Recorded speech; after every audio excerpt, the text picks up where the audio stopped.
몰입하고 답을 찾기 위해서 명상이 엄청나게 도움이 될 수 있다. 명상과 공부법이 직접적으로 연결돼 있다. 공부한 것들을 스스로 범주하고 개념화하고 기호하지 않아. 공부를 하고 마치고 있지. 다 마치고 그다음에 잠을 자거나 휴식을 취하거나 아니면 명상 상태를 만들거나 이럴 때 무의식에서 범주화 개념화 기호가 일어나. 그럼 내가 모르는 답을 찾으려면 범주화 개념화 기호화를 시켜야 되는데 어떻게 해야 돼? 무의식에서 범주화 개념화 기호화를 시키게 만들어야 돼. 위대한 발견을 하는 사람들이 계속 공부하다가 하는 게 아니라 갑자기 산책하다가 무의식적으로 두 지식이 연결되는 게 일어나가지고 발견이 일어나잖아.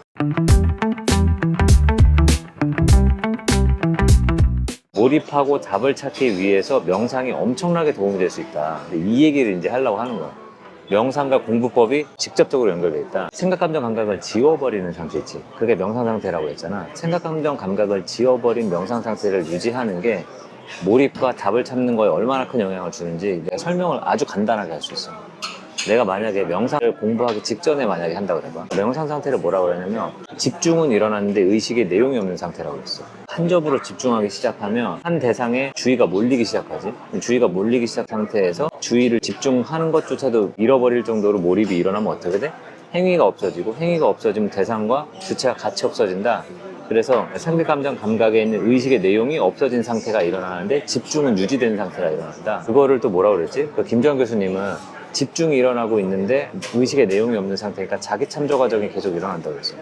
그 자기 참조 과정이 일어나는 상태가 명상 상태란 말이야. 공부가 시작하기 전에 생각, 감정, 감각이 지워진 명상 상태에 도달했다고 한번 해봐봐. 그럼 어떻게 되냐면 굉장한 집중은 일어나는데 집중의 내용이 없는 상태에서 공부를 시작하게 돼.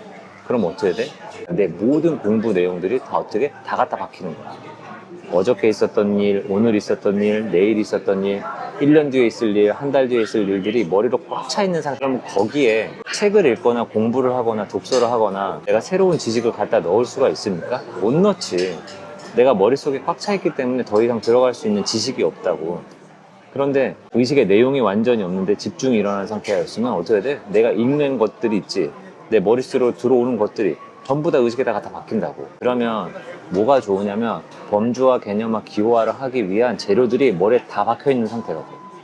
그러니까 집중력이 얼마나 높아요. 공부하기 시작하기 전에 내 머리를 명상 상태로 만들어서 집중은 일어났지만 의식의 내용이 없는 상태를 만들어 놓잖아. 그럼 공부하는 효율이 엄청나게 높아진다고. 그럼 또 하나는 아까 모르는 문제에 답을 구하라고 그랬어. 근데 모르는 문제에 답을 구하라는 건 두 지식을 연결하라는 소리야. 근데 내가 범주화, 개념화, 기호화를 할 때 지식들이 많이 박혀 있으면 내 머리는 자동으로 뭐 한다고 그랬지? 범주화시키고 그 다음에 그 범주화된 애를 개념으로 만든 다음에 한 줄기의 문장으로 기호화시킨다고 그랬지. 그러면 그 한 줄기의 문장으로 연결시킨 문장이 만들어져야 되거든. 근데 그게 어느 때 일어나냐면 공부를 실질적으로 할 때 일어나는 것보다 무의식 때 일어나는 일이 훨씬 더 커. 내 머릿속은 기억하고 공부한 것들을 스스로 범주하고 개념화하고 기호하지 않아. 공부를 하고 마치고 있지. 다 마치고 그 다음에 잠을 자거나 숙면을 취하거나 휴식을 취하거나 아니면 명상 상태를 만들거나 이럴 때 무의식에서 범주화, 개념화, 기호가 일어나. 그럼 내가 모르는 답을 찾으려면 범주화, 개념화, 기호화를 시켜야 되는데 어떻게 해야 돼? 무의식에서 범주화, 개념화, 기호화를 시키게 만들어야 돼. 계속 만들어야 돼. 그러니까 위대한 발견을 하는 사람들이 계속 공부하다가 하는 게 아니라 갑자기 산책하다가 무의식적으로 두 지식이 연결되는 게 일어나가지고 발견이 일어나잖아. 그런 것처럼 공부에 있는 성취는요, 의식 상태에서도 일어나는데요, 무의식 속에서 일어나는 범주화, 개념화, 기호화를 엄청 잘 활용하면 답을 구하기가 되게 좋아져요. 공부가 끝나고 난 다음에 명상을 하면 어떻게 돼?